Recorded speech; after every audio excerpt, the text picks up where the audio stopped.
السلام علیکم ورحمۃ اللہ۔ عزیزان من، آج ہمیں بات کرنی ہے سیرت رسول اکرم صلی اللہ علیہ وسلم کے تعلق سے۔ زباں پہ بار خدایا یہ کس کا نام آیا کہ میرے نطق نے بوسے میری زباں کے لیے، روح کیوں گوش بر آواز ہوئی جاتی ہے، مجھ کو سرکار دو عالم نے پکارا تو نہیں۔ اللہ رب العزت نے قرآن حکیم میں یہ ارشاد فرمایا، بسم اللہ الرحمن الرحیم، هو الاول والآخر والظاہر والباطن وهو بكل شيء علیم، کہ وہ اللہ اول بھی ہے، آخر بھی ہے، ظاہر بھی ہے، باطن بھی ہے، اور ہر شے کا علم اللہ کو ہے۔ یہاں پہ میں کوٹ کرنا چاہوں گا عاشق رسول، عالم ربانی حضرت شیخ عبدالحق محدث دہلوی علیہ الرحمت و رضوان کو۔ حضرت نے اپنی سیرت کی مارکۃ العارہ کتاب مدارج النبوہ میں یہ لکھا ہے کہ اس آیت کریمہ میں اللہ رب العزت کی 5 صفتیں بیان کی گئی ہیں کہ خدا اول بھی ہے، آخر بھی ہے، ظاہر بھی ہے، باطن بھی ہے، اور ہر شے کا علم اللہ رب العزت کو ہے۔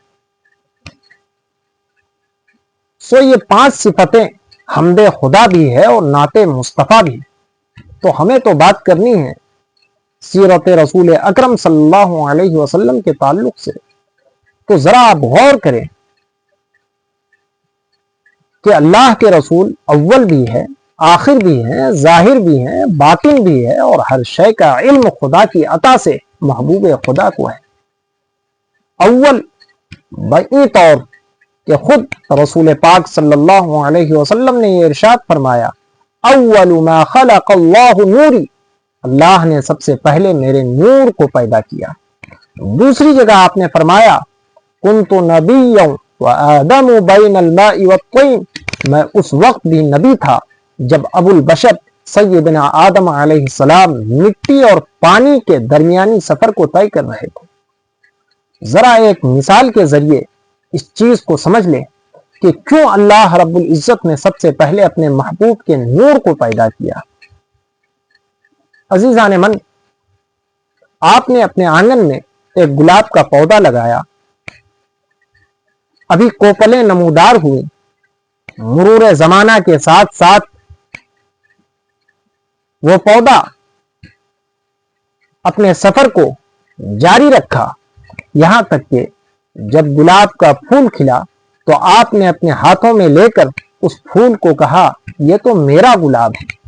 زمین نے آگے بڑھ کر آپ کا گریبان پکڑا اور کہا، ذرا انصاف کر اے ظالم، یہ صرف تمہارا گلاب نہیں ہے، ایک زمانے تک ہم نے اپنی آغوش محبت میں اسے رکھا ہے، اپنے سینے کو چیر کر اسے اپنے دامن کرم میں پناہ دیا ہے، یہ میرا بھی گلاب ہے۔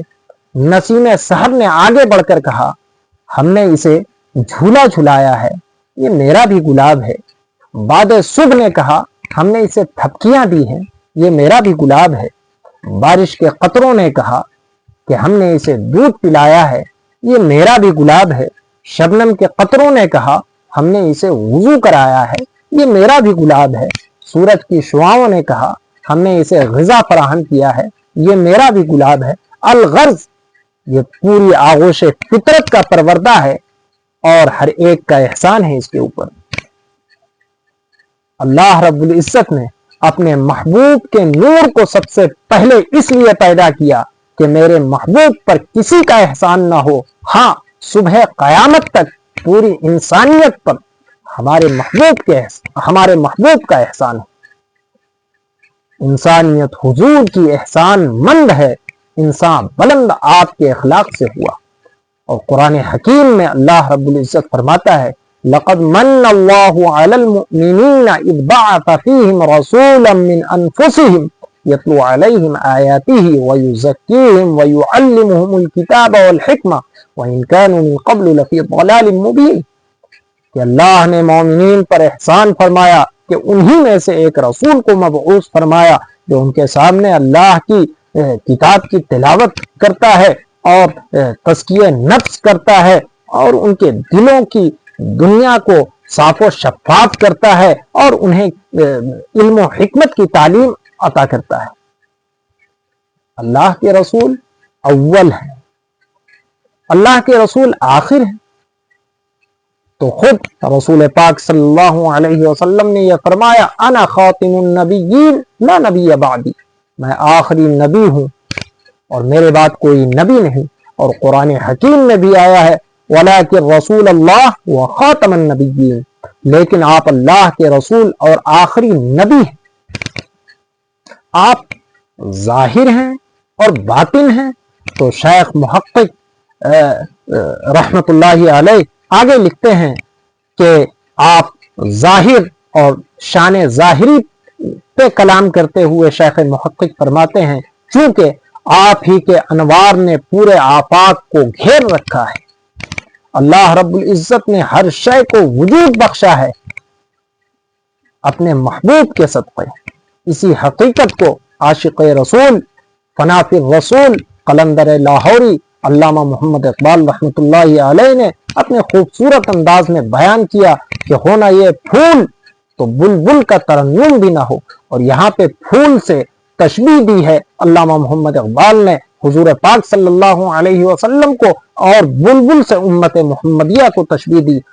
آپ فرماتے ہیں ہونا یہ پھول تو بلبل کا ترنم بھی نہ ہو، چمن دہر میں کلیوں کا تبسم بھی نہ ہو، یہ نہ ساقی ہو تو پھر میں بھی نہ ہو، خم بھی نہ ہو، بزم توحید بھی دنیا میں نہ ہو، تم بھی نہ ہو، خیمہ افلاک کا استادہ اسی نام سے ہے، نبض ہستی تپش آمادہ اسی نام سے ہے۔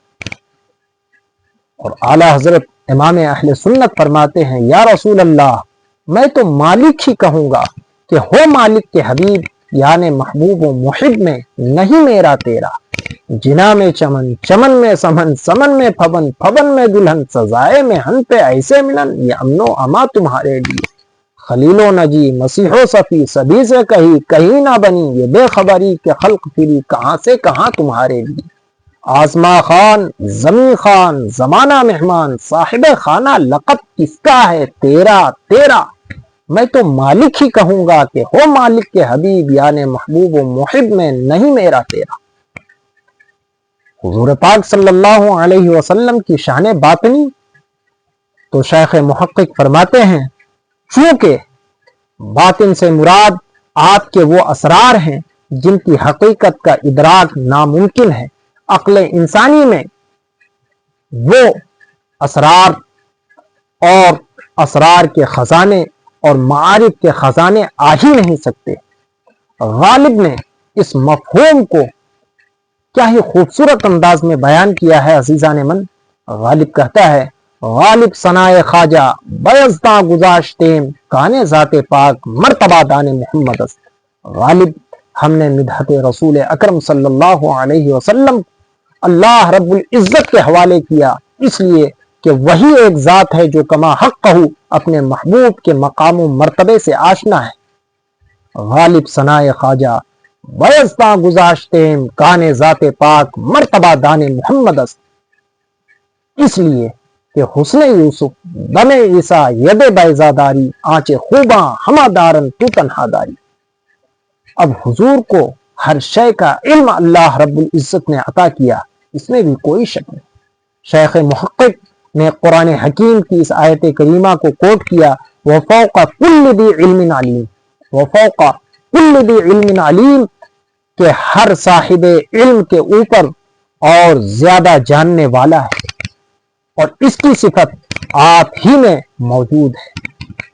اور کیوں نہ ہو، اللہ رب العزت نے خود قرآن حکیم میں یہ ارشاد فرمایا الرحمن علم القرآن کہ رحمان وہ ہے جس نے اپنے محبوب کو قرآن پڑھایا۔ اکبر الہ آبادی نے کیا ہی خوب کہا تھا کہ تعلیم جبرائیل تھی تو نام کی فقط، حضرت وہیں سے آئے تھے لکھے پڑھے ہوئے۔ جاتے جاتے ایک بات کہوں گا کہ بڑے بدبخت ہیں وہ لوگ جو زمینی کیڑے کی طرح اس فرش زمین پہ رینگتے ہیں اور دعویٰ یہ کرتے ہیں کہ ہم تو رسول کی طرح، ہم تو سید الانبیاء کی طرح ہیں۔ تو رینگتا ہے فرش پر اور عرش ہے ان کی راہ گزر، انصاف اب تو ہی کر، تو بھی بشر وہ بھی بشر۔ رخصت ہوتا ہے آپ کا خادم آپ کی دعاؤں اور محبتوں کے ساتھ۔ خدا حافظ، فی امان اللہ، یار زندہ صحبت باقی۔